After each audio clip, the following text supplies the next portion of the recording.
In a world of uncertainty, Rivers jizzing in his pants, and then you bring up your wife in the next sentence. Like, I know where we're going. What is going on? there is only one place you can turn for fair dinkum advice. 1 word, unbelievable. 2 words, holy shit.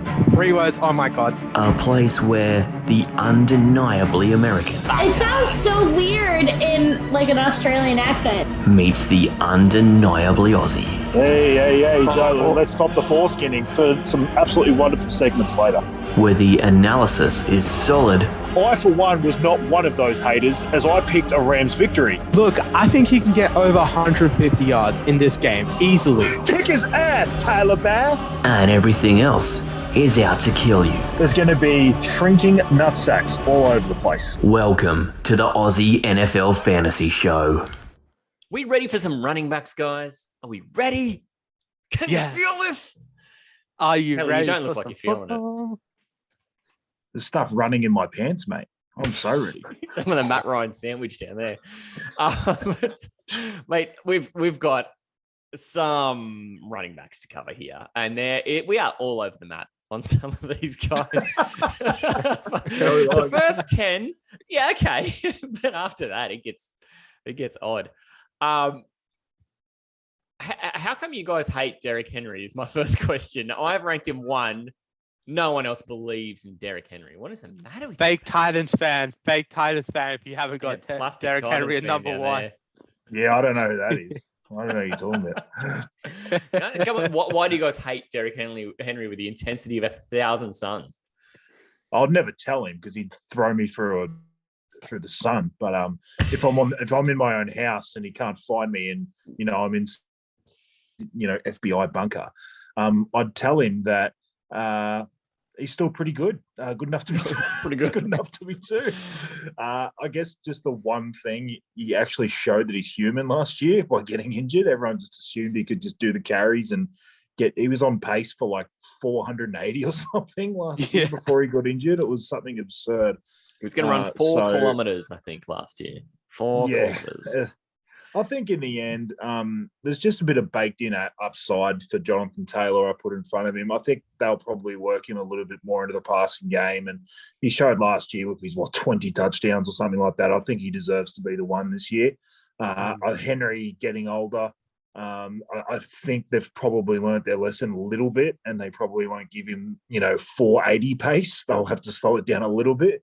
Because that was the Jones fracture does take a bit to come back from, and I know he gets the whole off season, but I think they definitely will learn their lesson a little bit and drop him off a little bit.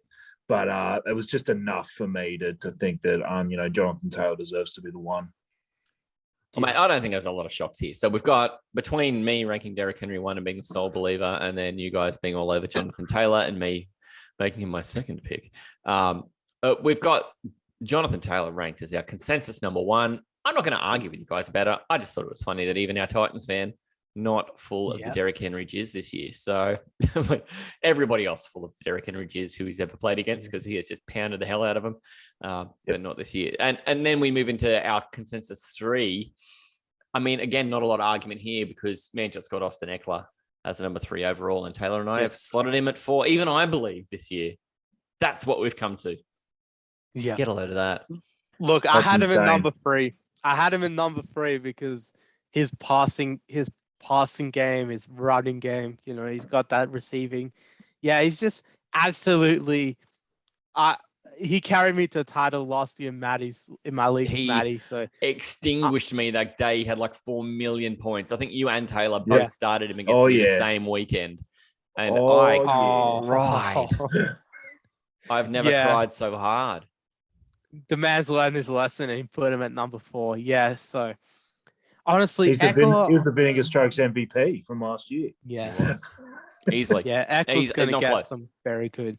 He's going to get some very good carries, even with Herbert and the Chargers offense in the passing game. He's going to get some receiving game as well. So it's okay. He's going to be fine either way, no matter what the game script is.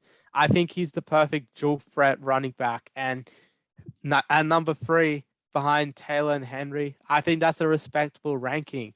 I think he's going to fall down a lot of draft boards to like 6th or 7th overall. That's perfect. I'm going to be picking him up. That's for sure. The only knock on him last year going in was that because of his size, a lot of people worried that he wasn't going to get the goal line work, and you'd just be worried that, he'd have games where he wouldn't be used a lot in the rushing game and he'd be only used in the passing game. And there was just enough narrative around that to get people. I think he was going like 9 or 10 by the end. Like it was sort of all over the map. Depended sort of what your platform was, or like whether you're on ESPN or NFL.com. NFL.com was ranking him really high. I think when we jumped into our Astro, he was at like 5 or 6. But I think it was 6. I think ESPN had him at like 10. So it was all over the map. No one really knew exactly where to go. But as soon as he got that goal line work, his touchdowns are just through the roof. And in any sort of PPR league, he's just enormous. So there's absolutely no issue from me from you picking him 3. I had him 4. I'm still bullish on someone else, so I'm giving him one last chance. It's the only reason I had him higher, but I've got no issue putting him 3. And maybe that's the place to go next, is that at the guy we've got as our consensus for, I've ranked him 3, and then you guys have him at 5, is Dalvin Cook. And this is just me saying the volume's still there, and I believe. And I know that there was a bit of rumbling in the late part of the season last year about some legal concerns off the field for him, and there really hasn't been much talk about anything to do with that through the offseason so far. So I'm just sticking my flag back on him to say he misses some games. You just make sure you get Madison a couple of rounds early, and then you're completely insulated because that volume is kick-ass. I'm a tad hurt from last year because he cost me a championship in one of my leagues because I had him in that game against the Bears and he scored like 4 points. It was absolutely disgusting. And I remember that. I got a lot of, I'd never had Dalvin Cook. I remember I said to you, me and you, Matty, did our favorite fantasy teams of all time. Yeah. And I actually picked Dalvin as my second running back because I said he was always that guy I could never get. I always watch him dominate, and I could just never get him in a draft. So I actually got a lot of him last year, and honestly, I probably picked his worst season. It was just one of those years where he just couldn't stay on the field, and weirdly, they just didn't use him in the passing game at all last year. Like compared to any other year, his numbers were just so much lower in the passing game than normal. So I probably had a bit of recency bias in why I probably put him at 5, but I still wasn't going to drop him any lower than that. He's still a fantastic fantasy asset, and he will be again. Yep. It's probably that jersey number change, to be honest. But in all seriousness, he is getting a little older, but I'm not super concerned. I think Dalvin will come back this year. He's got that sort of juice in him. I reckon he's got another good year in him this year. I think so too, and I think he'll be much lighter for only wearing number 5 instead of wearing number 33. Exactly. It's a lot less to carry around. Speaking of guys carrying stuff around, I wouldn't trust Christian McCaffrey carrying a piece of paper at the moment. His shoulders are shit, his legs are shit. But you know what? Taylor's going back in, mate. Tell us about Christian McCaffrey. I'm ready to be heard again. And so is he, probably. It's... I don't know what it is. I just can't stay. But it's because when he comes into the game, he's still so goddamn good. Yeah. Like last year in his 2 games, he was like a top 5 running back in both weeks. Yeah. Like he absolutely dominated. It's like the team clearly isn't going away from him or trying to shelter him away from getting injuries. As soon as he's there, he just gets a full workload and a half. Like it's just absolutely insane. I like to bet on health. That's sort of the way I often do my rankings. I know you sort of got to worry, when a guy's gone out 2 years in a row. But I like to project health, and if he's healthy, he could easily be the running back 1 again this year. So I just thought 3 was low enough for me, but I can see why people are worried. 100%. I'm worried. Manjot, you've got a bit of faith in him though. You had him at 4. It's not like you. Okay, I'm still worried. We might be getting Manjot changing his ranking later. Picks. I'm not taking. Look, if I've got the first 2 or 3 picks, I'm not taking CMC, but I want him to fall a little bit, and I think 4, 5, that's around where I pick him because as Taylor said, if he's healthy, why not take him? And health is wealth, though.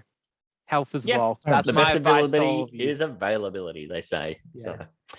And he's got to get on the field.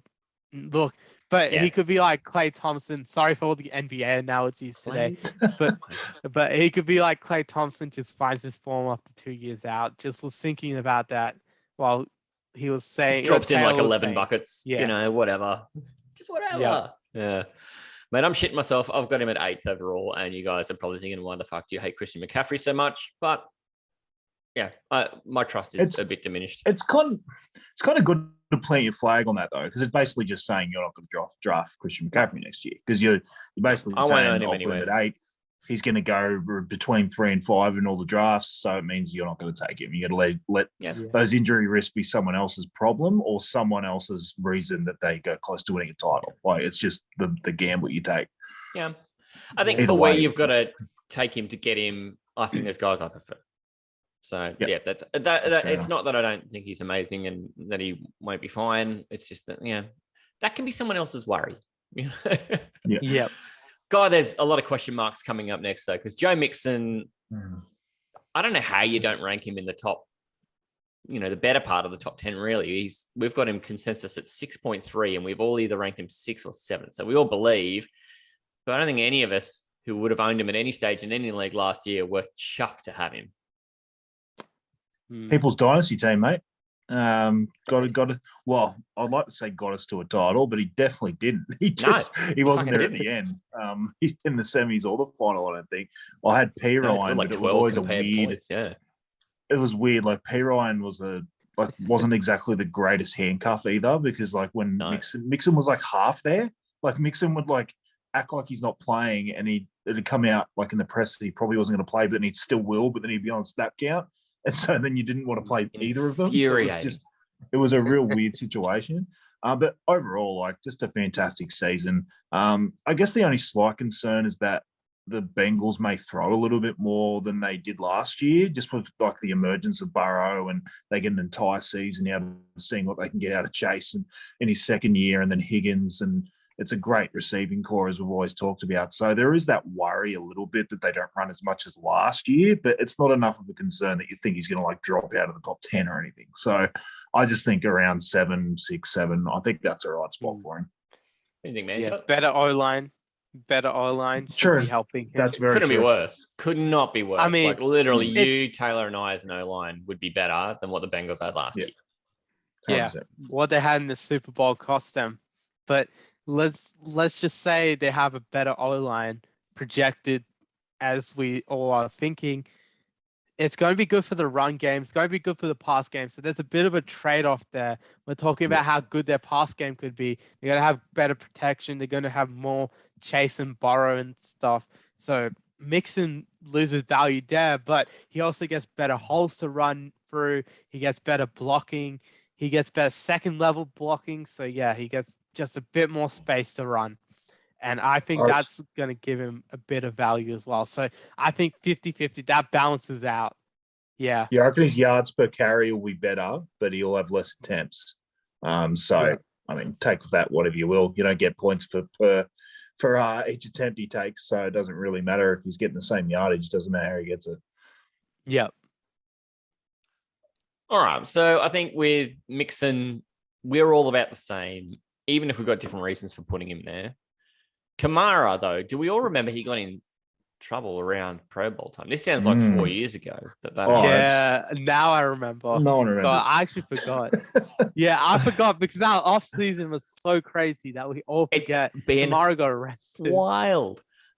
Yeah, and we're all still there in the flames with him. We've got him ranked as our consensus 7 running back, 7.3 on our consensus. All of us have him 7th or 8th.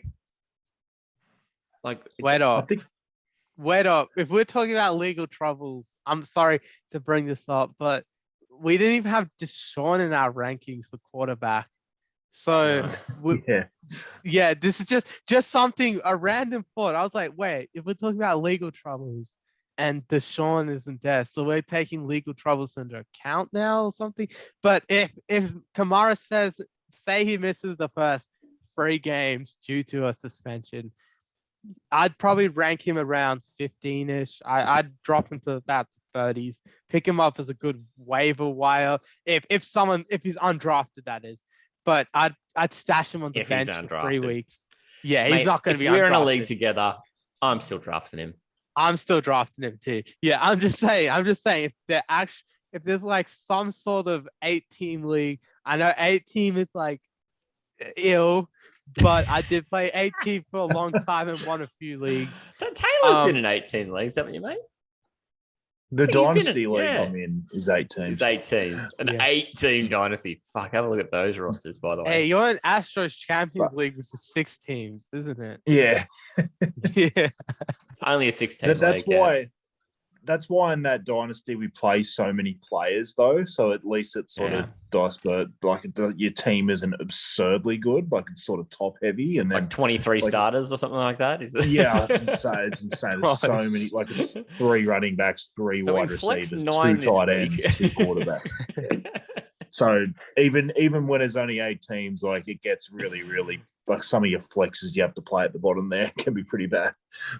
A quick diversion. I'm in a league where you only have 8 starters and you have to start 2 OPs, so any offensive player, and 6 flexes. And that's a dynasty. That's a hell of a league. It's called Choose Your Own Adventure, which makes sense. Man, we'll talk about some of our wacky leagues in one of these upcoming shows. But yeah, I was just thinking about what it must be like for Taylor trying to choose between his 8th and his 9th flex in that league. And now he sets his lineup. Pretty much. Flex 8 this week. I was just thinking I should go Dearness Johnson. I'll have to post the People's Dynasty team substage. I think we have to. We're going to ride the People's Dynasty team this year. They're going to be our default Dynasty team to talk about, I think. Absolutely.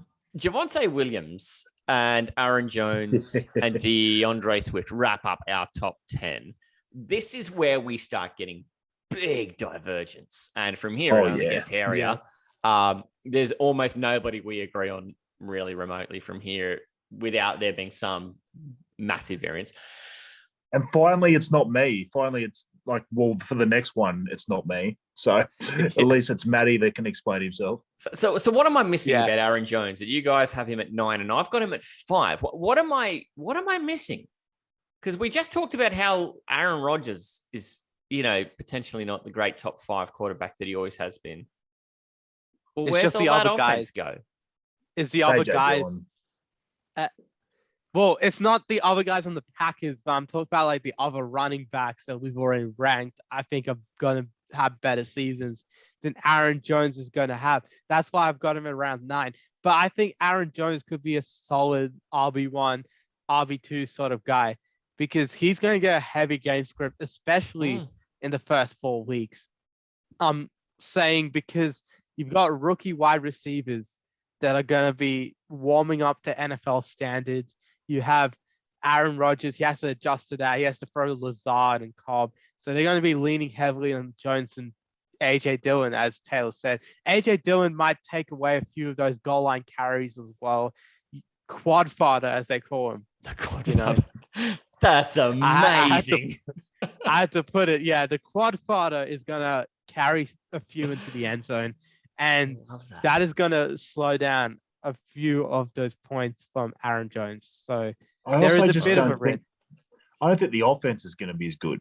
I don't think there's going to be as many red zone opportunities as, I just buried Aaron Rodgers earlier. So obviously I'm on that side, but I don't think that the offense is going to be anywhere near as good without Adams. Like, I could be wrong. I just don't think they're going to be in that red zone as much as they were last year. So I think that hurts him. But what's weird is this is not an anti-Aaron Jones take. When I did my ranking of 9, I've actually seen a lot of like mocks and stuff where he's going around like 11 and 12. So I actually thought that I actually high on him. I thought going into this year that I would have a lot of Aaron Jones by ranking him at 9 because I actually think he could be underdrafted, undervalued this year because everyone's sort of just going, AJ Dillon, pretty much everything I just said. But so I actually think there could be value there in Aaron Jones. I wouldn't have ranked him at 5 like you have. You've obviously got your reasons that you'll say now, but I actually think he is going to be undervalued completely because I actually think in a PPR league that those catches he's going to get could be really, really handy. I mean, I could just be an idiot as well. So let's factor that in. Oh, it's huge.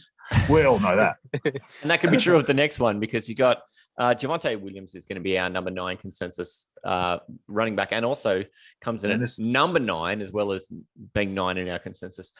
But again, a little over the map because you've got yourself a Manjotte with him at 6 and 8, which is probably better than what I'm doing. I've got him at 13. It's the Melvin Gordon thing. We don't know if he's going to be back. I just think I've got question marks. But tell me about the positives because you two are in on the Melvin Gordon, the Javonte Williams, and I want to know why. I need to hear it. I'm forecasting that he's not there, Melvin Gordon. Obviously, if he is, that changes things massively. But I kind of just took it for what it is right now, and I just think the breakout is so on with this guy. Like I know. I'm going to say something weird here and I've got him ranked at 6. I think in a lot of leagues this year, only because I said to you last year, Matty, some of the things I learned from the year before when I had my really, really tough year is that sometimes you shouldn't be drafting just on what you think the potential is. Like you should be drafting more on what you've seen with your own eyes. And I think something like this, I think the upside is so high that I couldn't have him really any lower than this because I just think he could break out and go in the top 3 because he has that potential to do that. But if I see him there around 5, 6, I probably won't draft him because of those own rules that I set myself in fantasy drafting. So I guess that's the only sort of like worry I guess I would have is that we're all sort of talking about potential because of, Russ comes, Denver's projected to be a better offense. He looks like he's phenomenal. He broke the most tackles per run by a mile last year. Like he was just breaking tackles left, right, and center every single time he got a chance. And he had that one opportunity where he was the guy without Melvin Gordon against Kansas City, and he just tore him up for like 30 fantasy points or something. So he's shown it there. It is a small sample size, so that's my slight worry that I mentioned that. It's sometimes like I went all in on Clyde Edwards-Helaire 2 years ago, and it just destroyed me because it was all perceived upside instead of what you have actually seen already. So that would be my only slight worry. But the world is his oyster. Like he could absolutely dominate from that role if he's the only guy, and I just can see only upside for him. So I just thought 6, was a bit bullish, but I think he's got enormous upside. Yeah. No, I totally agree with Taylor. I'm going to slightly disagree, though, with Taylor with the upside sort of thing, because it's not similar to Edwards-Helaire, because Edwards-Helaire coming out of college. Whereas Javonte, I've seen a lot of tape and stuff, watched a few Broncos games last year. He looks really good. Even with Melvin coming in, Javonte was always breaking tackles, running over people, getting all those hard yards. And I think that's with a field workload. I think we can expect him to get top 3. He's shown not only upside, but he's also shown it on the tape as well.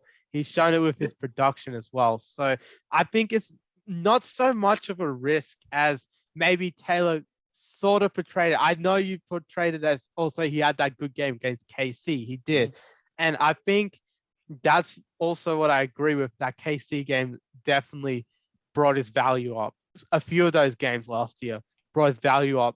He was getting like 15, 16 a few games as with a timeshare with Melvin Gordon. So I'm pretty high on the Javonte Williams stakes as well. I think a lot of people around where Matty C is though, and really sleeping on Javonte Williams. And I think, sorry, I'm just seeing Matty C smile. Coming for me. I'm like, I'm going for the throw. I'm going for the kill here. So I think a lot of people like Matty a lot of people like Matty C gonna be sleeping on him. I'm not sleeping on him. I think he could be a potential 2nd round, 3rd round sort of thing because you got to count wide receivers, quarterbacks in there.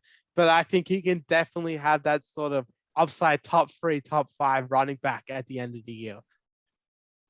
Yeah, if he's there in Astro Astro at my first pick at 16, I'm taking him. I think that's fair. I think there's every chance that if he was there at 16, then he would probably be the 13th running back, and I'd be right. Yeah. True. That's what I mean. I don't reckon he will. That I just more was pointing it out. Like I wasn't trying to say I wouldn't take him. I just said 100%. I ranked him 6. Doesn't mean I'll take him at 6, but I'll definitely take him with a little more value than that. Yeah, and I think just to defend mine really quickly, even though again I could just be an idiot, is I as a Javonte owner, we Taylor and I owned him in a podcast league last year, and we watched Melvin Gordon fucking steal touchdowns. There were 3 different games where Melvin Gordon took 2 touchdowns that, I mean, they'd shared the drive. They'd literally shared the drive, and Javonte gets pulled out at the end. So, you know, if there is some second player back there, makes me nervous. Boys, I'm sorry. I have to break it because I don't think any of us saw this. But 9 hours ago, Melvin Gordon actually re-signed with the Broncos on a 1-year deal. Really? I'm not even fucking joking, guys. He actually re-signed with a 1-year deal. I did not see that. So we got to like redo this whole segment. Right. Maybe. No, I'm going to throw in the breaking news thing over the top of this, like we did. We had to break news a couple of weeks ago, Manjot, and we'll roll on. But you guys might have to update your rankings because all of a sudden is looking pretty I had Melvin smart. Gordon in my top 30 still. When I've reached out and made it 30, I had him in there. We were laughing because I didn't know his Manjot and I we were laughing. We're like, because he was on the team. He's not on Weddle. He wasn't on Weddle. Weddle was the He's not in the player universe on Weddle. He's not in the player universe in Weddle, so he doesn't count as an actual player. That's just a rule. Melvin Gordon is dead. But now I'm gonna have to pay someone out right now. You guys just keep talking. Okay. So Melvin Gordon has unretired Tom Brady style, and he's now back at the Denver Broncos. And Taylor did not call his retirement, so he was wrong. And then he's back. So Taylor is also firstly, wrong. George Taylor is wrong. All right, now we're going rant shot here.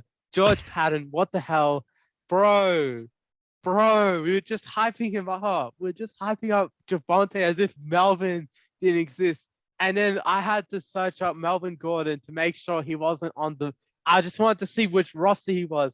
And George Patton somehow 9 hours ago is just like, I'm going to re-sign Melvin Gordon. Like, come on, man.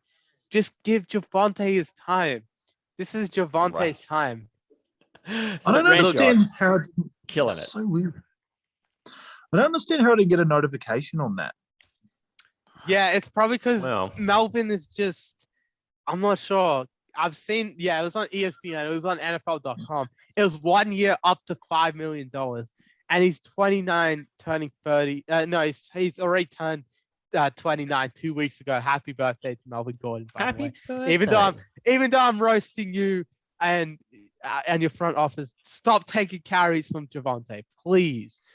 We were just getting high on him, man. Come on. We did free agent picks, and I just realized it was a really long burn, but I got there. Yeah. Bro, I had him going to the Dolphins. Then I had every running back going to the Dolphins, I'm pretty sure. I think I had him as Dolphins as the fun team, but as my pick, I had him staying. Look, anyone but the Broncos or the fun team because we just want to see Javonte. Javonte's destroyed. We're even chuckling about him maybe ending up somewhere like the Jets or something. We're having a good old laugh about that. Yeah. What a Jets move that would be. Just chuck that big contract at him. I think they've still got Tevin Coleman now overpaying, so I think that's the only reason why. Yeah. From here, we don't diverge too much with DeAndre Swift, which I think is fair. We've all got him on that edge of the top 10, and same with Leonard Fournette. We're all sort of between 12 and 14. I think there's a lot of surprises about those guys in their situations. Really, for DeAndre Swift, what we're just saying, I think he'd be far higher if I could trust he was going to be healthier, because he's shown he's got the ability to score a lot of points. But I'm nervous. I know he's going to probably miss 3 games. You guys feel about or the if you same? could trust the team, you could trust the Lions a bit more too. Well, and Fournette's a bit the same. Just, is he going to miss time? I don't think he's ever played a full season. Yeah. It's so. People's dynasty team just traded for him, mate. So I hope he does. This could be the year. This could be it. This is all he needed, was to be on the People's Dynasty team.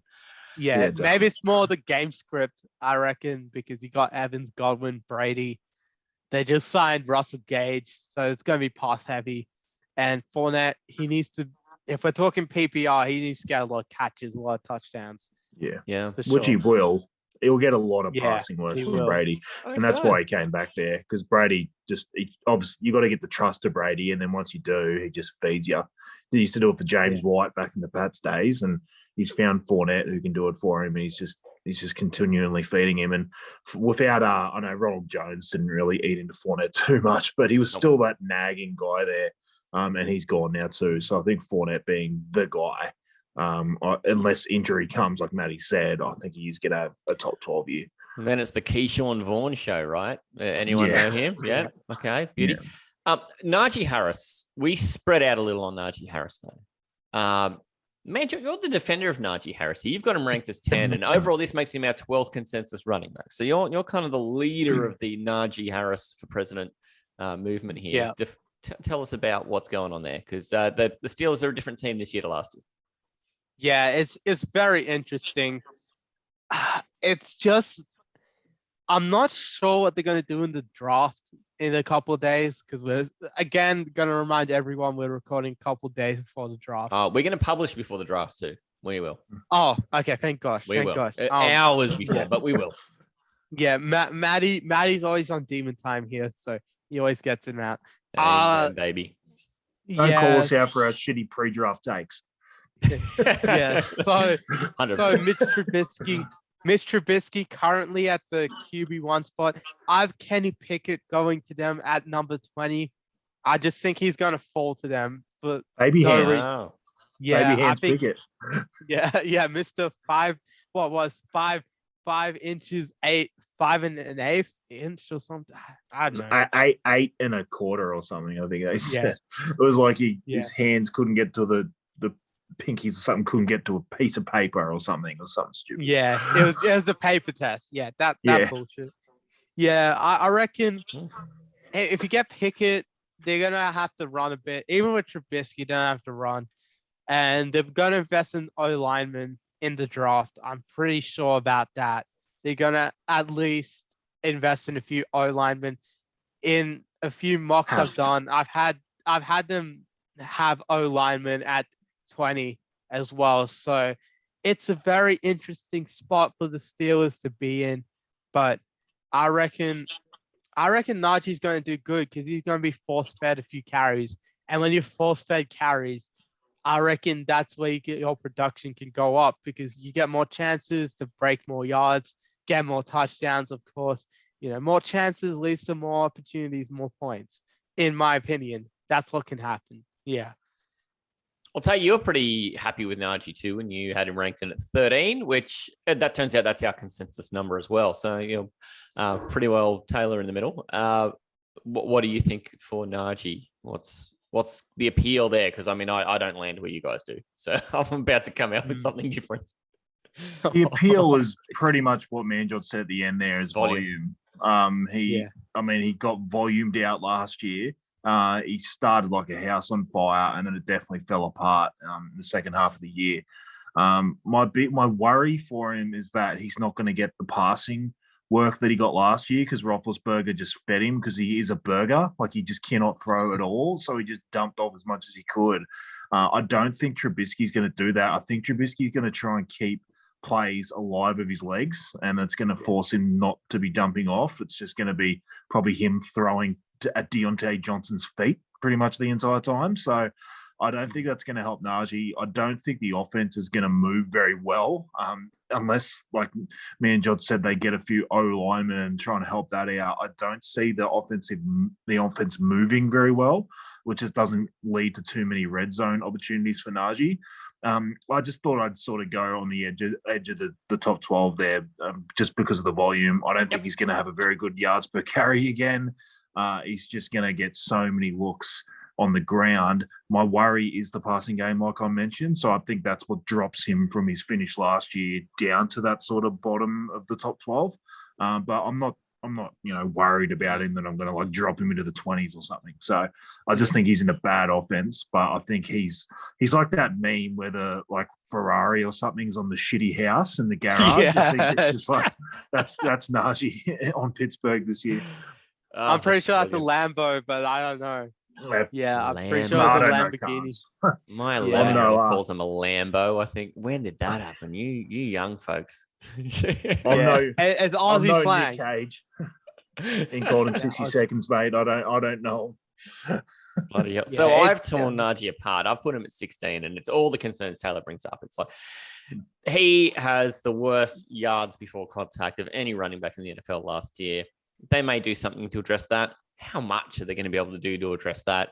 And then in these crappy games, they're going to be trailing in my estimation.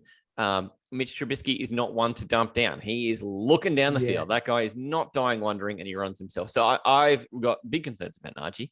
And I think if you invested your first overall dynasty picking him last year, you might be a little nervous. But for the purpose of redraft, to me, he is about as solid of a mid-second running back as you could get. If he's your first running back, I think you're nervous. But if he's your second running back in a standard league, yeah, well, I think that's the spot where you can afford to put a guy like that in. And if he proves us all wrong and he ends up quite a nice, like more in the Manjot range here of being a top 10 running back, then you are the beneficiary of it. But I mean, here I am saying at 16, I'm probably not going to own him in a lot of leagues. This is the Aussie NFL Fantasy Show. Taylor talk time. Oh, I'd gladly never meet Maddie again. Oh, I agree. that hurts here. And sorry. Oh, sorry, mate. Sorry, I realize I've got to get the trophy off you, so I take that back. Yes. Then you can shut me out of your life forever. Yeah, absolutely. Hey, Joe, let's stop the foreskinning. Let's stop the foreskinning for some absolutely wonderful segments later.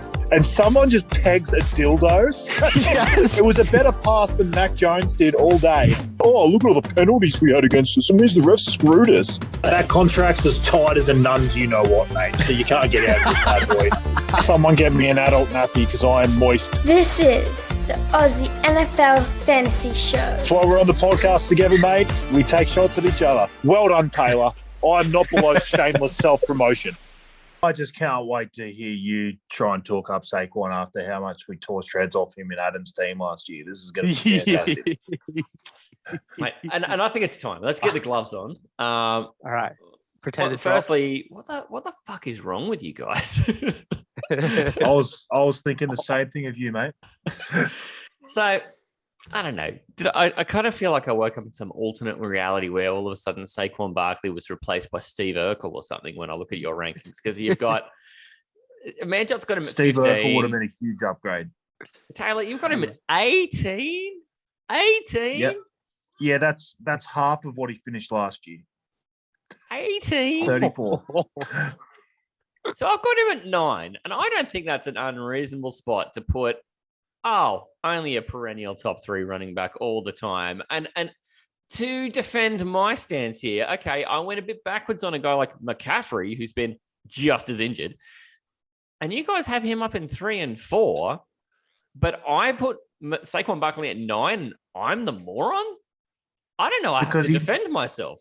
Defend yourselves. Because he played 14 games, so he wasn't actually injured the whole season. He was just shit.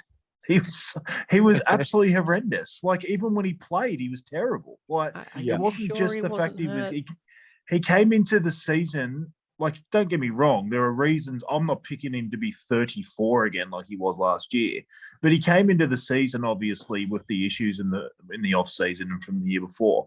But you don't actually realize that he played most of the season still. I know there was injuries during it and things like that, but he only missed 3 games and he still finished at running back 34. There were clear issues. The Giants aren't a great team. I still don't think they're going to be a great team. They're going to get a little bit better with the coaching change and just a bit of, different sort of coaching set up there. But I don't think they're going to get much better, not enough to think that all of a sudden Saquon's going to be a top 10 running back again. I think I've seen enough over the last couple of years, to be honest. I just don't think he's as great as he was when he first came out. And it's just a mixture of that and the fact that the Giants O-line just can't get him any space. Yeah. Wow. And it's going to depend on the draft coming up. They're going to have to draft an O-lineman at 5 or 7. Yeah, I've got Ike Ekwonu at number 5, pretty much. I've been consistent with that. Ike Ekwonu. I think that's right, too. 5. And I think they kind of have to. I don't know. They've got a lot of other options. He's a beast. Yeah, he's a beast up there. I think he's got to be the pick at 5. And I think he can really help Saquon. But I think with Saquon, like Taylor said, it's not looking great for him. He looked like a very big shell of himself last year. I'm not even downplaying it. He looked like a very big shell. It was like a huge shell around him last year. It was just a huge shell of himself because he was not playing with the same degree of confidence. He's not playing with the same sort of speed. He was not the same sort of athleticism. He was just a shell of the player he once was. And I know that's injuries. He could be coming back this year. I can totally be wrong about this, but I don't have confidence in Saquon Barkley being a top running back because, again, I'm a Saquon defender, by the way. I don't think he's a bust. I think the Giants did do. I'm not sure he should be taken that high, but I thought he was a pretty good draft pick when he came out. I know running back shouldn't be that valued, but I thought for a guy of his talent, he was a pretty good running back. There's a bit of me that believes in him, but I just can't get over his sort of concerns. And that is the problem. He's got the injuries might come back this year. That's my number one concern. Number two, even without injuries, his O-line is not as great. And number three, his confidence is not up there. So I need to see all three of those just gel together, and then he'll be back. There's a lot of question marks around Saquon. I just can't trust him with a high enough top 10 pick, like top 10 running back pick, that is, not top 10 overall. He was your first running back, you'd be nervous, is what you're telling me. Yeah. If he was RB1, I can't imagine him being my RB1. I'd have him as like a sort of good RB2. That's what I'm gonna say. That's why I put him at. I was being respectful when I put him at 15. I was being respectful when I put him at 15. Ouch, look, says Saquon. Okay, that's top 5 RB2 because you have 10 RB1s in 10 team. We're talking about. You have 10 RB1s and it's a top 5 RB2. I'm saying it's a high end RB2. That's being respectful, isn't it? I know. I'm just saying he's not as what he used to be. He's not as what he used to be. But he can be dead to rights. He's still a solid RB2 sort of guy, and I still think if he's there around pick 40, pick 50, he might be a good play for me. I might take him in my drafts. To be honest, I might overlook what I just said, all of this, and just bet on him, honestly. So I'm still believing in him at 15. Yeah. There are just a lot of people around that range that I just think could easily beat him this year. Like, well, I won't, foreskin it too much. We'll get into who we've got consensus ranked around that range that I had him. I can't wait till we talk about all these knobs that you've got ahead of Saquon Barkley. The one we have at 15, I actually thought you would rank. You always talk this guy up every year. So I'll be interested to see. You had him around 15 anyway, but I think he's a better player than Saquon completely. But again, let's get to it when we get to it. Okay, well, we're not far off. It's only Maddie's rankings, I reckon, with that guy at 15. Yeah, but we'll get to that. Yeah. All right. Well, okay. So the next couple, we've got the same arguments, I think, for Ezekiel Elliott. It's just a different jersey, same arguments. Let's move on. Let's not spend more time on Ezekiel Elliott. And Pollard. Right? And Pollard is there. Well, do we have any backup concerns stealing work off Saquon? Do we throw that in on the Saquon fire as well? Or are we just saying he's going to get the work and he'll be shit? Whereas for Zeke, we're saying he'll get most of the work and Pollard's going to take some. He won't be as shit as I think Zeke will be better I think Zeke will be better, but he'll just get less work. So they'll end up pretty even to each other. All right. And I imagine them being pretty even with each other either, but sort of being close to where they usually are. And then this brings us to Nick Chubb, who we all think is pretty much about as rock solid of an RB2 as you'd want. We have him ranked 14, 14, and 15 between us. No arguments there. And I think that makes sense. We're all saying that passing game will improve if it's the Deshaun Watson show, and it just does erode a lot of work for the running backs. This is the one I think that Taylor was foreskinning towards. And do you want to steer the wheel on this one? At 16, we've got James Conner of the Arizona Cardinals. You should be the one talking, mate. You're the one. This is actually the one Maddie's got. Me and Taylor had him around the same range, and Maddie has just absolutely dropped his value down on our consensus. Like, do I buy that this guy's going to be the Melvin Gordon of Arizona 2 years in a row? No, I don't. I really don't. I don't think 1 yard touchdowns are really James Conner's bag, and I kind of feel like it was unrepeatable, and it won't repeat. I don't know. I've got a lot to say. I'm looking at 11 and 12 between you two going, I'm going to submit you guys to either a head injury assessment or a drug test. So my issues with you having him at 22, and they're vast. He finished at 5 last year, and he had Chase Edmonds there pretty much the entire time. So he was actually sharing the snap counts with Chase Edmonds for a majority of the season, and he still finished as a running back 5. I agree with you. I don't think the goal line touchdowns are going to be as high because I don't even think that's possible. But if you saw the small sample size he had with Chase Edmonds out, he was a top 3 running back. He was phenomenal in the passing game. They used him for a full workload. He got all the running back. He got all the rushes, and he got so many targets in the passing game. Kyler Murray really, really respected him in that aspect. And he had, I think it was about 3 different touchdowns in the passing game that were more than 30 yards. So he is clearly got the skill set to do it. I think people buried him the year before because of what happened in Pittsburgh. And I think we're seeing now that it isn't so much the running back that struggles at Pittsburgh, it's his fault. It's actually the O-line that's just killing them. Yeah. So I think we buried Connor for no reason. And then he comes out and he gets a top 5 running back finish last year, and then he loses Chase Edmonds as the backup. I can't possibly see it. I see a digression from the running back 5 finish. Don't get me wrong. I'm not picking him at 5.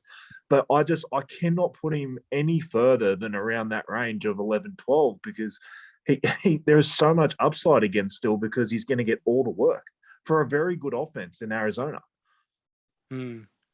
Yeah, I totally agree with what Taylor just said. He had 3 receiving touchdowns, not just 30-plus yards, but they're in total as well. So he had 18 total touchdowns. And you look at similar numbers in 2018. I know I'm going back a few years, but he had less carries in 2019, 2020, but he had around the same amount of carries in 2021 as he did in 2018. And he only had like the slightest drop off in numbers. He had like 200 less rushing yards, and he had 100 less receiving yards than he did in 2018. But he increased his touchdowns by a lot. So it was about he had 13 in 2018 and he had 18 in 2021. So he's a bit more of a touchdown monster, less yards than what he was in 2018 with similar workloads and obviously being 3 years older. But now he's at 26 years old. I think he's hitting that prime of his career. If there's any season where James Conner could win you your fantasy league, I reckon it's this year. You guys need your heads red. You need your heads red. I'm saying this, but he could be. I'm got him at what 11. Like bring me back the halcyon days of Colt McCoy starting half the season for that team and no DeAndre Hopkins. Bring those back because that's what it's going to take. It's what it's going to take. Those things aren't true. Kyler Murray is there. He rushes for touchdowns. He didn't last year. He was hurt. DeAndre Hopkins scores touchdowns in the red zone. He didn't last year because he was hurt. Where are these magical 18 touchdowns coming from, dudes? Where are they? Like it is not happening twice. He's not getting 18, but he doesn't need 18. He's going to get like 7. Running. Even if he got 7, he would still be higher than 22. Because he has so many receptions, and he's going to get all the yards from the running back position. There's no Chase Edmonds. There's no one behind him, unless I don't know what they do in the draft. If they go for a running back, I don't know. But they have no one behind him. He's going to get everything. So he doesn't need. I agree with you that regression's coming for 18 touchdowns. There's no doubt. It's coming hard. It is. There is also the fact that he has been injury prone and then all of a sudden wasn't last year. So I agree that there's also that. But again, I like to project health. I'm not really sort of trying to look at that. But I don't think it matters can as we much project as you health think for DeAndre Hopkins to 7 touchdowns. Can we project health for Kyler Murray as well? Like these guys who eat those touchdowns. He doesn't need as many. Because that's a good.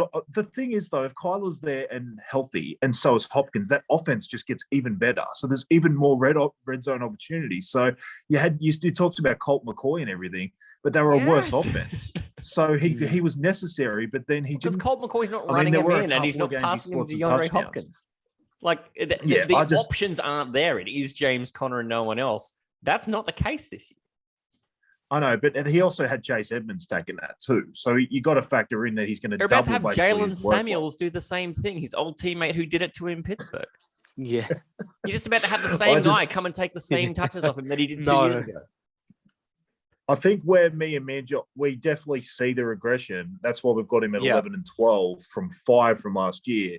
I cannot see a world he ends up in 22, and I'll water about the crap out of you with that. I will water about the crap out of you with that. Yeah. Where have you got him, Taylor? You've got him at 11, and I've got him at 22. Where are we putting this line? 16. If you get him at 16, if he's a top 16 running back in standard PPR, I'll eat the water. I'll eat a 2-liter water. We're in. 2 liters. Yep. In your driveway. Done. Absolutely. Done. For James Conner. I am forsaking my namesake of Conner. I am absolutely throwing him out. Our first water bet of the year. Great. Fucking done. What's going on with you guys betraying, Taylor betraying your running backs? Like Taylor's betraying Derrick Henry. You're betraying a fellow Connor out there, Matty C. He spells his surname wrong. I have no allegiance to that guy. He's got the American Connor spelling. I'm Irish. I'm OR. Screw that guy. Until he learns to spell his name right, I am not backing him. Yep. A guy who was giving Taylor plenty to line his back about was Josh Jacobs. There was a teabagging incident in Las Vegas last year, from what I understand. Huge moment. There's a lot of sharing. Huge moment. It was a definitive moment.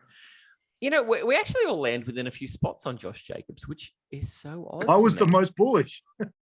Well, I can see why. You guys have definitely got a little sonse thing going on. And then similarly for David Montgomery, what's going on here? We just had a couple of nice fights, and it was all looking great. That we're going to tear shreds off each other for the next 25 minutes, and then all of a sudden we're kumbaya. I think we all got David Montgomery. He's a bit of a steal. I think we're all sleeping on him, to be honest. I think there's a lot of I'm the most bullish on him him at 17. Like, I'm pretty much saying it's just that offense. It's going to be so shit. It's going to be so bad. Like they're basically, as a organization, just hanging Fields out to dry, hanging them out to dry this year. Like, I think it's a new regime, and they're getting players that they were given, and I think they're just like, we need. If it's better for the future to just take the year off, basically. Yep. I think they're going to sort of retool and try and get better for like future years, and I just think this year is just going to be horrendous. Yeah, they don't have a first round pick. Yeah, they don't have a first round pick, by the way, because they had to trade off to get Fields. So they got to get a few players here and there, because they had to trade. Literally became the 7th overall pick, so they got to trade a bit. Get a few draft picks if they want to, but I don't think they will. They'll probably stay still in the draft, pick in the second round, and they're taking the year off. I think. Yeah, they got 2 seconds, so maybe something could go on there. Get in the back half of the first, but yeah. Oh, they're probably honestly better just staying with the 2 seconds and saving a lot of money. What is going on with you guys with Antonio Gibson? Here we go. Let's get the gloves back on. This is number 19 in our consensus rankings. All right, Taylor, you set this up. You go for it. Look, you guys are idiots. That's what I'm setting up. Hang on. Give me. This guy inherited Carson Wentz. I'm not buying him. Last year, he still found a way to end up. Give me 1 second. I'm just having a look. 10. Running back 10, he finished back last year, and he had a stress fracture in his shin the entire season. He had so much going wrong for him. I had traded him everywhere because I was worried I was going to wake up every morning and see that he's out in the first quarter of every single game. And that Washington offense had Taylor Heineke. Look, great first name. I get it. But that team could not move the ball, and he still finished at running back 10. He has buddy JD Smooches McKissick, buddy taking all his freaking receiving off him. He still ends up at running back 10. I just cannot fathom how he's going to end up at 20 or 25. Like, he legitimately would have to miss half the season, I think, like, to end up with that. So I'm really confused how you guys have him there, because even though Wentz is an absolute sack of shit, I'm definitely not pro Wentz, but I don't think they get any worse in their offense with him there than Taylor Heineke. So I'm just a little bit confused, because I actually think Gibson is a very, very talented back. He just has never really been put in the exact situations to succeed. But I just don't see it getting any worse. So I would always have him around that fringe top 12. I think I had 15, but 15, yeah. I actually thought I was a bit low. Like I see him around that range for sure. But yeah, I'm really interested to hear you guys talk about being at 20 and 25. Man, John, do you want to talk some sense into Taylor here? All right. Firstly, Here we go. just something. How can anyone be pro Carson Wentz? No one is. I'm not sold on Carson Wentz stock at all. We didn't even have him in that quarterback ranking. He didn't even make the cut. No. The top 25. I could rank 25 quarterbacks without bringing up Carson Wentz. He would be top 32. We didn't even mention him in that segment. God damn. There's probably a backup in, Seattle I like better than Carson Wentz. Absolutely. Yeah. Give me Geno. I saw Geno play last year. I'm all in on Geno. Yeah, with no one being pro Carson Wentz. Look, I can see him get a few dump offs from Carson. I can see his value go up. Yes, that receiving game will go up from Gibson. There'll be more receiving numbers. But no, I don't even know that's I'm true. just not sold. I don't think it's true either. I don't think it matters. Yeah. He really hasn't shown himself to be a passing game guy. Yeah. He was a former wide receiver. I actually think he does. I just don't think they need him to be because of McKissick. But sorry, you were talking. Yeah, I'm just unsure of what he has. It's just the other running backs I'm a bit more sold on. And when it came to Gibson, when it came down to ranking Gibson, I was just like, he screwed over my team last year. And then, as Taylor mentioned, Taylor just straight up comes here and he's like, oh, yeah, that end of the season. I'm like, oh, yeah, that end of the season. He was great. Yeah, I completely forgot how I literally traded him away for Kyler. And then Kyler gets injured and Gibson gets healthy. And then, oh, my gosh, that was a terrible trade. But that was in one of my other leagues. But honestly, I'm still waiting to see Gibson. I wouldn't be surprised if I'm wrong. I still have him in RB2 range in 10 team. I have him at 20. Matty has him completely out of him as a flex. He's a flex. You're going flex range. I'm going RB2 He's range. A flex. If he's my RB2, I'm crapping my DAX. Yeah, I'm just saying low RB2 though, because I'm taking guys like Montgomery over him. I'm taking who else we got here? I'm taking guys like James Conner, Josh Jacobs. I'm taking even Zeke and Saquon with roasting. Even I'm taking James Conner over this joker. And we all know I hate James Conner. Yeah, I'm taking Cam Akers over him too. So honestly, there's a few dudes I'm taking over. Oh, yeah. There's a few dudes I got that Taylor does. Mate, give me Kareem Hunt. He's not even the starter, but give me Kareem Hunt as my flex over Antonio Gibson. And I'm not joking.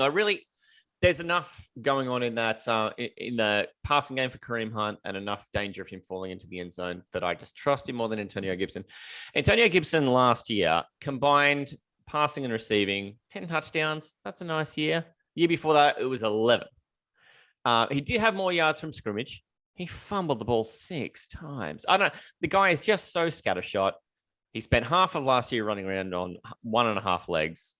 I was never sure whether he was going to finish a game he started. I don't know that I trust him much more than that now either.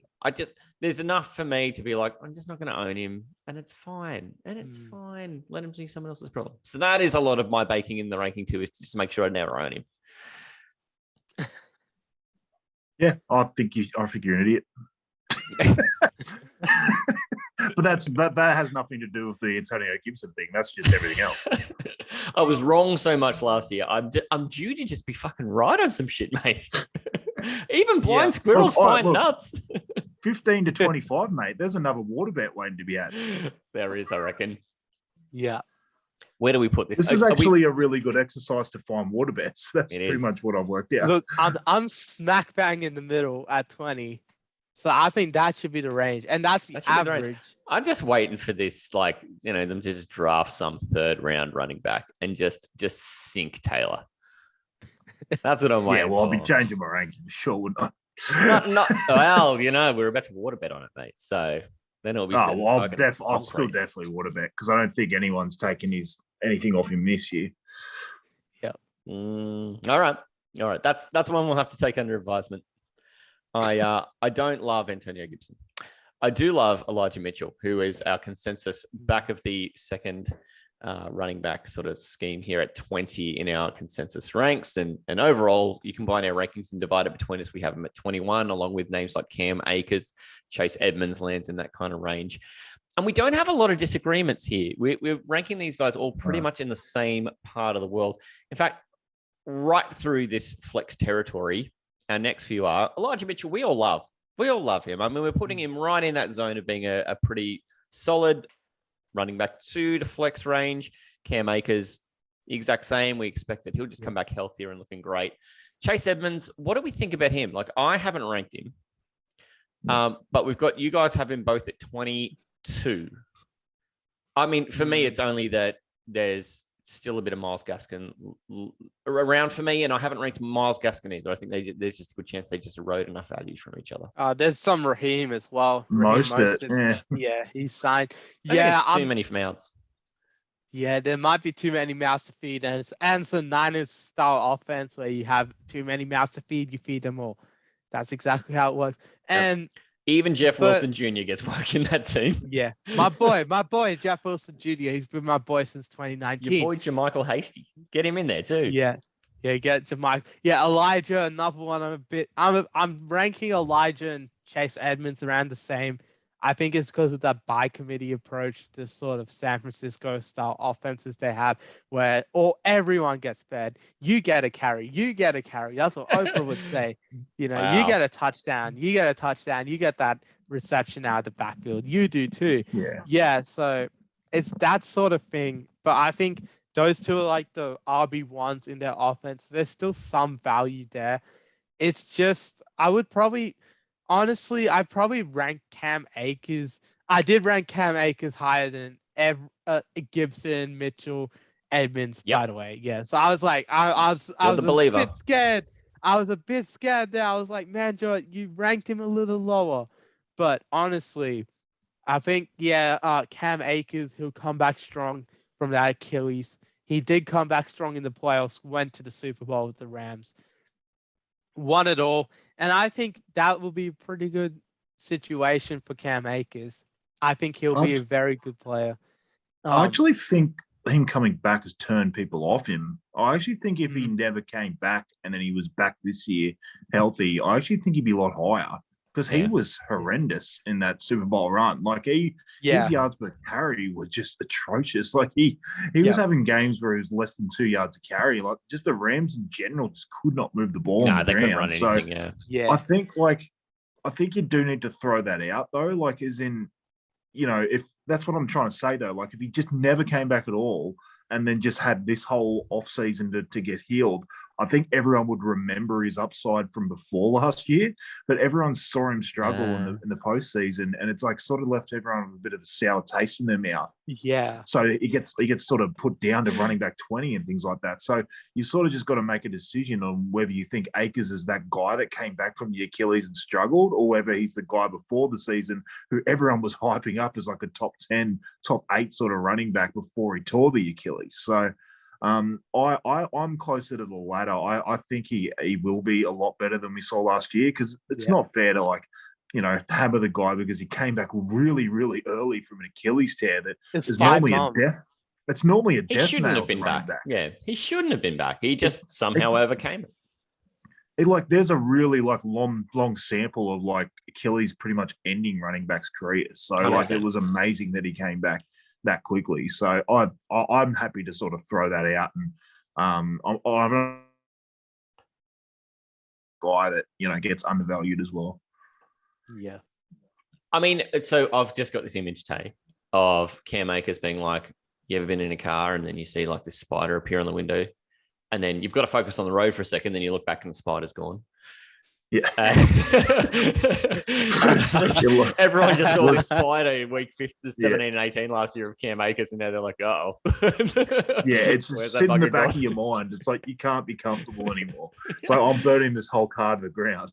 But if you never saw the fucking spider, Life's good. Yeah. The spider was always Yeah. there. You just didn't see it. So, that was the image I got when you were describing Cam Akers. He is the spider of fantasy football. It's so true. Huntsman in 100%. your Corolla. As we roll this thing down, we've got Kareem Hunt is the first backup, legitimate backup, second running back who we see in this list. And I don't think there is a question that any other team's second running back would be the first person we see here. Do we think that just the Cleveland backfield, no matter what happens, just has the best 1-2? Oh, 1, 2, 3, even with the honest. Yeah, Gio's awesome. I'd love to see him somewhere else. Also, part of the People's Dynasty team. Yeah, he's just got A little every biased, player man. in this dynasty team. He knows their birthdays. He sends them flowers. He sends them a new Breeds voucher. He just loves them. He knows them all. There's some conflicts of interest going on here. Who knows? Yeah. Sorry, I was talking about Dearness, not Kareem. So we didn't. Yeah, Dearness. No, I think I the took honesty Kareem is- off you in a dynasty last year, Tay. I feel like we did a trade where I took. You No, did. I might have sent you Kareem Hunt, and You you sent me sent me Jalen Rager. Yeah. Bruh. Yeah, that I worked went out right. robbery. Although, Kareem Hunt Or and a Hunt. first for Jalen Rager and a. Was that right? I don't know, I Kareem can't Hunt remember. for a first and Jalen Rager for a second. So I end up with It's- Jalen it's Rager weird in a though, first. 'cause You end now- up with Kareem in a second. I'm happy with it, but then at the same time, I'm kind of at a position in that league where I want to start turning assets into picks because I really need to Fucking retool that team because it's like the epitome of like mid to bottom mid in that league. It's Yeah. filth. Trade Like, them all for next year I've got- picks, mate. Just trade them for next year's picks this year. I'm trying. I've pretty much put every one of my decent players on the trading block already. You and I might be in the same boat in that league. Yeah. J.K. Dobbins was Your my favorite boy. player last year. I took him Yeah. in the third round of Astro League. Yeah. 10 minutes after everyone heard he went down, and I went, fuck it. I'm just going to draft the guy because if he's fine, I scoop this So up. He's good. not meant to be in the third round. He doesn't come back, doesn't play a minute, and everyone else goes and picks up guys like Gus Edwards and Tyson Williams and Devonta Freeman and Gus Le'Veon Edwards Bell. also. And Gus and then Edwards all also. these He guys played a suffering minute. injuries. I've got faith in him. I'm putting back up in there in that fringe of running back too. Neither of you guys as bullish. Why? I'll admit I'd put him high straight away because there was a lot of talk of Melvin Gordon possibly going there. So Oh, now that I makes know sense he's now. not, Yep.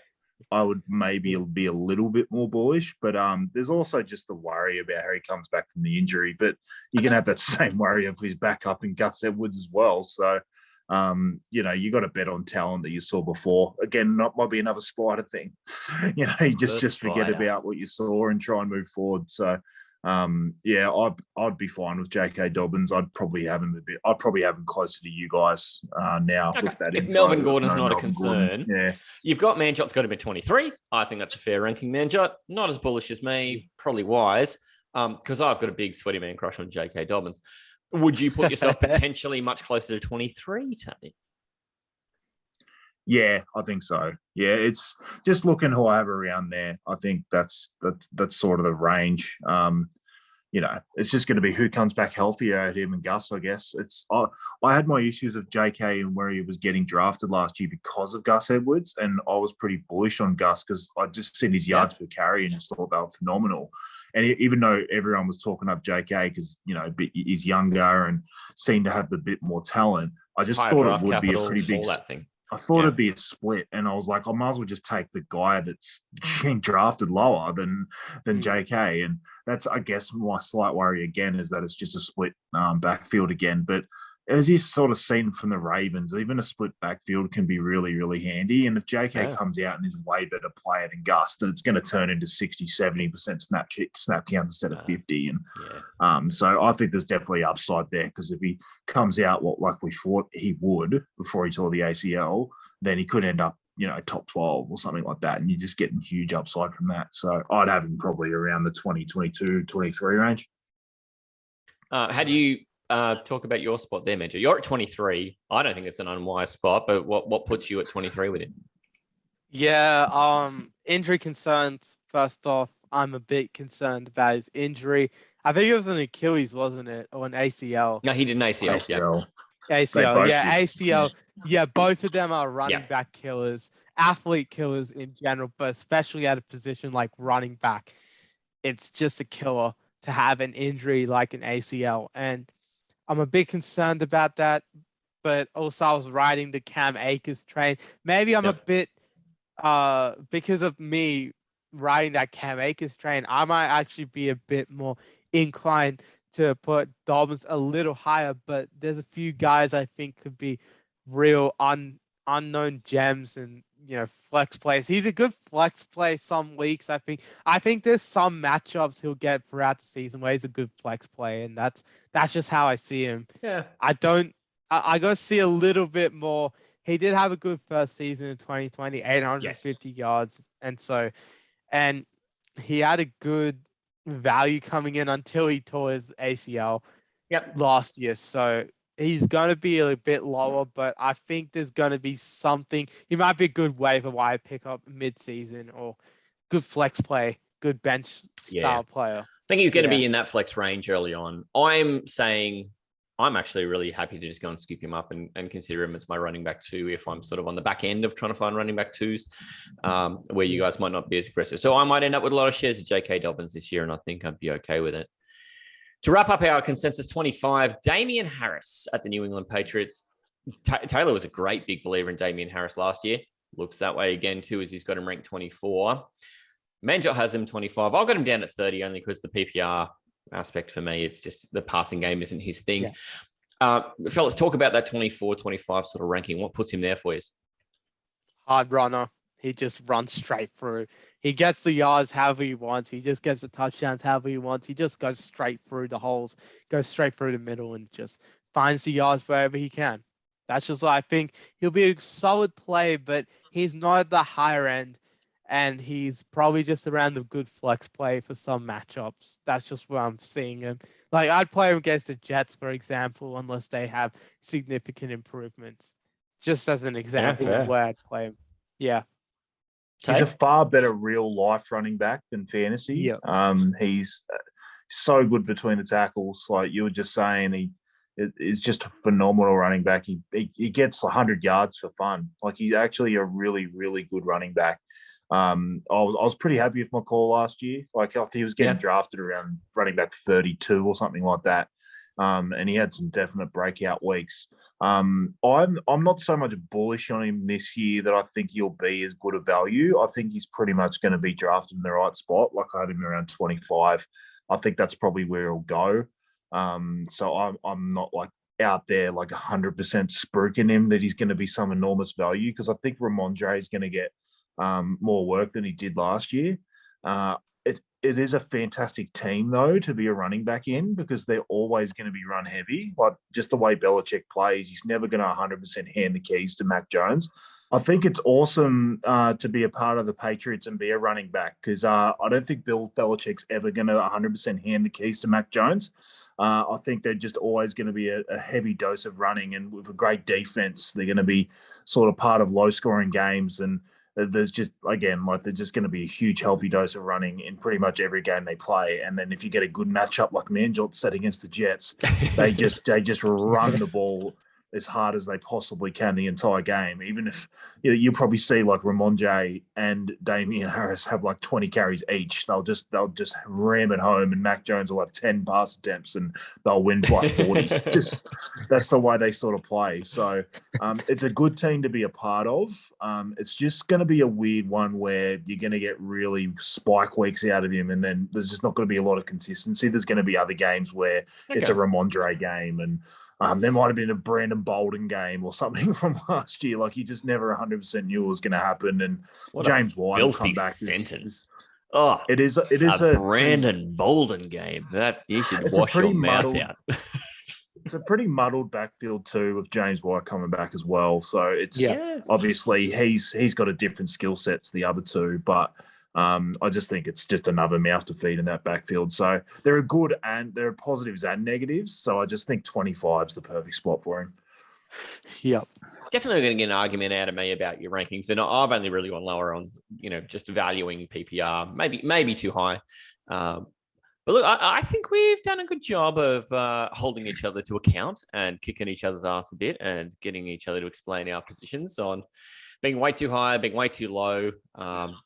I've had a heap of fun with this, and I think we really need to bring the same fire when we do wide receivers and tight ends next time round. Yes. Love a good tight end. Yep. Nobody is more of a fan of a good tight end than Taylor, by the way. He didn't get hurt at tight end at all anywhere in the last 2 seasons of trying to predict things at all. No, mate. How loose is your goose? Hawkwatch coming back next week. Oh, what a Get segment. the drop. Get the drop. Get playing next week. Pretty sure I buried Hawk in my rankings. Are we going to do Hawkwatch? No. All right, moving on. No, there's no call for it. It wasn't the best segment ever. Oh, okay. Sorry. Oh, that's a pity. That's great. Fellas, we're going to be back next week, and I'm really looking forward to that. But I think before we wrap up, we better hit Manjot firstly. Do all the plugs of everywhere we find you, brother. All right.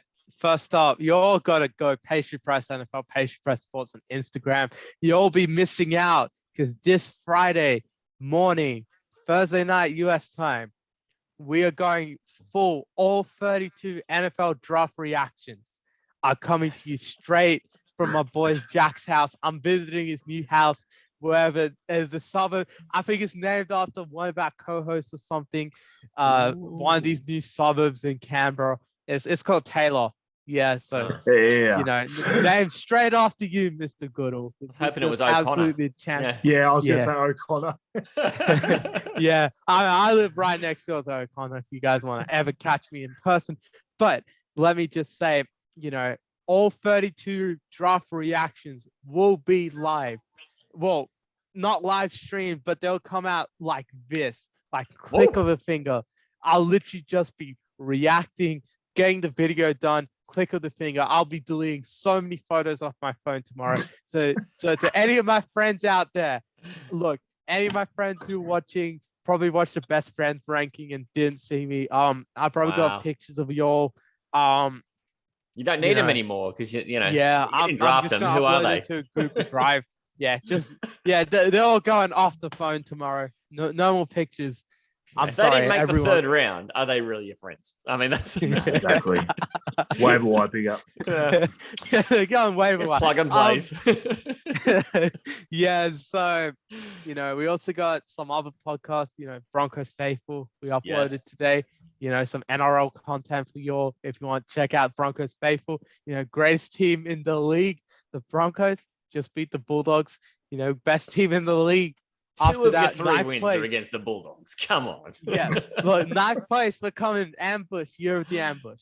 Look, we'll start out an NRL podcast. Me and Taylor, at least. Matty C will be joining in because he goes to every Raiders game.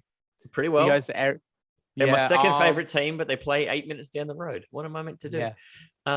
Yes, I'm going to produce when you guys do your Super Coach podcast. When you guys get to that stage, I'll be the silent producer and just let you guys go.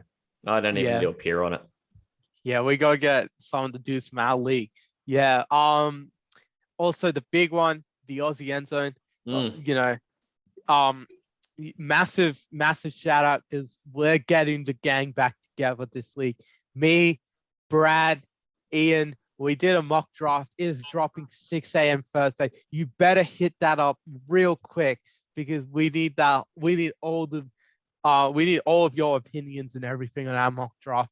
We'll be getting out the socials and stuff. I made a few visuals, just like I did for Pastry Press. Also, check out a few of my mock drafts on Pastry Press NFL too. Definitely do.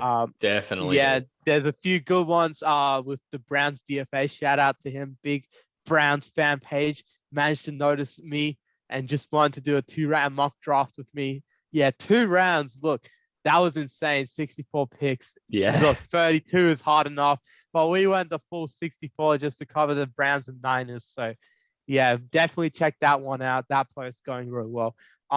Look, huge shout out to everyone who's also been, liking up a few of my NBA content, especially the Golden State Warriors prediction posts. I saw that 1.3K likes. I think I'm translating into an NBA analyst now. Look, NFL is officially done. It's Pastry Press NBA from now on. Look, we're going full on Pastry Press NBA. Getting that blue and gold sort of available logo. For that podcast too, by the way. Yeah, Pastry Press NBA. Sign him up. We'll get me and Taylor talking sports. Yeah, we'll just get, we'll just call it Pastry Press Sports or something. We just call it the All Sports Podcast or some shit. Yeah, just get it all going. Yeah, but that's enough for me. Did I forget anyone? But Aussie NFL Fantasy, of course. Maddie, plug it. Of course, I'm going to plug the hell out of that. And of course, all the spots for us. We're on Facebook and Instagram. The Facebook is still a little attached to the Astros stuff, but that's Astro League 2021. By the end of next month, that will change to Astro League 2022. You'll find us. But yeah, Aussie NFL Fantasy is our Instagram. It's our YouTube channel. It's also the beginning to our email, AussieNFLFantasy@gmail. And through Anchor, for those of you who are like me and just like to talk, you can leave a voicemail for us up to a minute long at Aussie NFL Fantasy on the Anchor.fm website. And you don't even have to just leave one. You can leave a heap. We'll feature you on the show. Tay, do you have anything you need to plug, mate? Nah, nothing, mate. Just thanks again for having me. Love talking about NFL ridiculously early. Love having to go at you for your crappy takes. That's pretty much the funnest part of this job. So thanks a lot for having really, really terrible takes, guys. It's really made it easy for me. You are so welcome. So humble and gracious. So we got He's Takes through Press Sports. He's Taylor 41 everywhere you find social media. I'm Matty Podcast on them as well. Hey guys, have a great week. Hooroo. Hooroo. Thank you. And he starts going like he goes absolutely mental and then like nearly explodes. Like the game show version of playing Nick Kyrgios, Aussie? So just to clarify, one team scores more points and they both lost to the Jets. So you have to take the team that scores more points. Yes. NFL? You guys made me really thirsty with all those like trophy picks. Like trophy is making me thirsty. Fantasy. Who won starts the week, by the way? Let's not talk about it. Okay, right.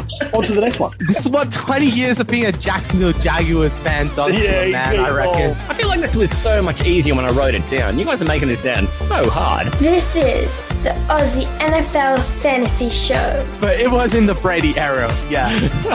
Everything's in the Brady era, mate.